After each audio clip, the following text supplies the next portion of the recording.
Okay, got my coffee, got my mask, my brother's in the bathroom, and we're gonna leave soon. My brother's pumping up his car at the gas station, and I really hope we don't miss our time slot because we had to buy tickets ahead of time because of the beer. But oh god.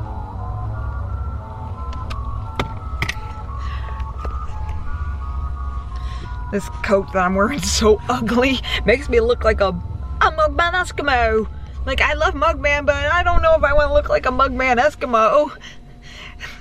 I'm gonna take this off before I get in. My brother's like, just wear it in the thing. And I was like, I'm not gonna wear a puffy blue coat in a haunted house. Seriously?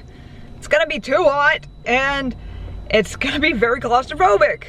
I smell burgers. Probably because there's a Burger King across the street. Yeah, there's a Burger King across the street. Get out of the way. Oh, the truck's blocking it. The truck's blocking it. But yeah, there's a Burger King across the street from this gas station I'm at. Okay, I'm in the mall now and following those cones to the ScareHouse and going to see the bunny and clown.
Cameras allowed in here, so I'm going to tell you what I think when I get out.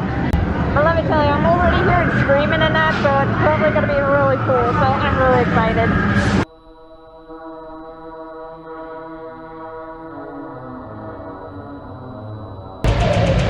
That was a lot of fun, and they did a really good job with the animatronics.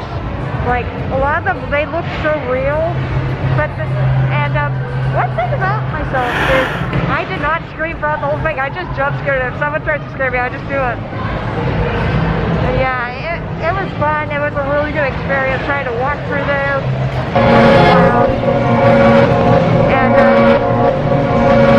now I'm going to the bathroom, so I have to stand here and wait with the clown. So tell me in the comment section below if you've been to a haunted house or scare house before, and if you have, what do you think about it? And maybe in another video I can tell you if you want me.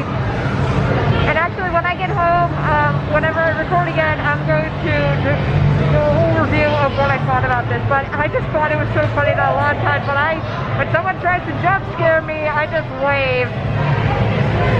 And yeah, I know it's been a while since I posted that. I wanted to make the review on Monday, but the most unexpected thing happened. My very expensive Razer mouse decided to die. So I had to get a new Razer mouse. Then election day came, and now I'm more stressed about the election never ending. It's like, just have a president, have a vaccine, please. Just have 2020 stop, please. But anywho, I was going to tell you about the Pittsburgh ScareHouse and my review about it. And this has spoilers on it. And if you don't want to hear those spoilers, bye-bye. See you next video. So yeah, as you saw in the dark room before I went in, it's a pitch black room. And there's like a abandoned looking house there. And it reminds me a lot of Resident Evil 7. The first house that you went into, not the family house, the little house that you went into first. That's what that reminded me of. And then you get into these rooms that look like they're in that house, and they had a lot of animatronics. And the one part I actually laughed at some of them instead of screamed. Like, I actually laughed. Like, for example, there's one that was in the kitchen. This one lady with a wooden spoon went, "Hey, what are you doing in my kitchen?" I thought that was pretty funny. And I don't know how important this note was, but, you know, it was me and my brother. And then in front of us was a couple who were about our age. And then in front of them was a group of friends that were maybe early 40s, maybe? Like, you know, they're not middle-aged, but they're early 40s, maybe? But that's just my guess. None of them screamed. And basically the only people who really screamed their head off when I was there were teenagers. Or a group of friends. Like younger friends. Like a group of them, they would just like be screaming and that. And there's some like, you know, I'm like, yeah. Like I explained earlier, like when someone tries to jump scare me, I just go, because I'm not an easy person to scare. I found that out that day, that I didn't know whether I was going to be or not after years of playing Resident Evil and Five Nights at Freddy's. Like, jump scares, like, they don't really get me. And my brother, the only thing that got to him was loud noises. Like, he didn't scream or anything, but he did, like, jump because of how loud it is. And yeah, it does get really, really loud. And I remember this one room which they were like doing shock therapy. And I remember like it was like so loud. Like, I'm not saying it in any in particular order, but I really like what they did with raves and everything. Like, they had like they've always have a section of the ScareHouse that's like a rave. And I like what they did. It was like a very demonic rave. And it had this really big and impressive dragon head, and they're coming out of the wall, and oh my god, it looked like it was getting ready to eat you. It was so super impressive. One thing of the whole thing, this was like close to the beginning, that I don't understand what that's supposed to be, is when you walk from out of the house to in the greenhouse, like they have a greenhouse, and no, you will not see Audrey 2, which I thought you were going to be, but no, you don't. At least I don't remember seeing Audrey 2. But you walk through and you're surrounded by what seems to be airbags.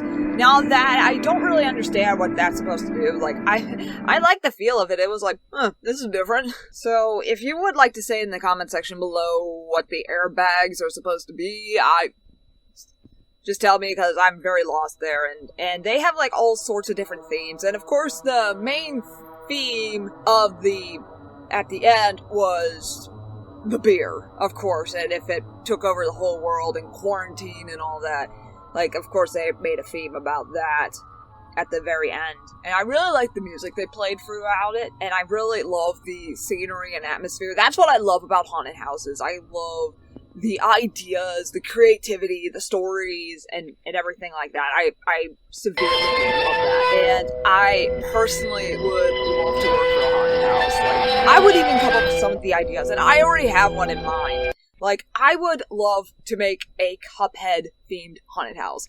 Scarier than it sounds, I promise you that, but I have a lot of ideas that would really work for a Cuphead-themed ScareHouse. And if anybody's working for the ScareHouse, and if you're hearing this, tag me up on Twitter or something. But anybody at the ScareHouse hears about this, hit me up. I would love to tell you my whole idea about it. You heard it here first. A Cuphead-themed ScareHouse. Oh my god, that would be so epic. Like, I have so many ideas for what could be. And I know around Christmas time, the ScareHouse always had a thing called Creepy Christmas, which I would like to attend, but I don't think my brother does, because my brother, again, is not easily scared, and neither am I, but I enjoy watching it and looking through the scenery and everything, getting the feel of it, of, like, a horror movie, like a walk-in horror movie. I love that.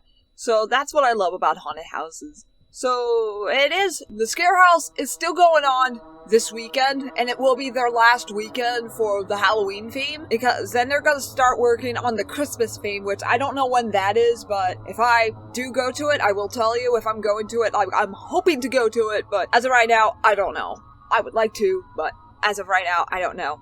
But tell me in the comment section below, have you ever been to a haunted house, or have you ever worked at a haunted house? I love them. They are awesome. They are fun. Even though I'm not easily scared, I still have fun at those. Thank you for watching, and be sure to subscribe for more Cuphead content and randomness. And we'll see you next time.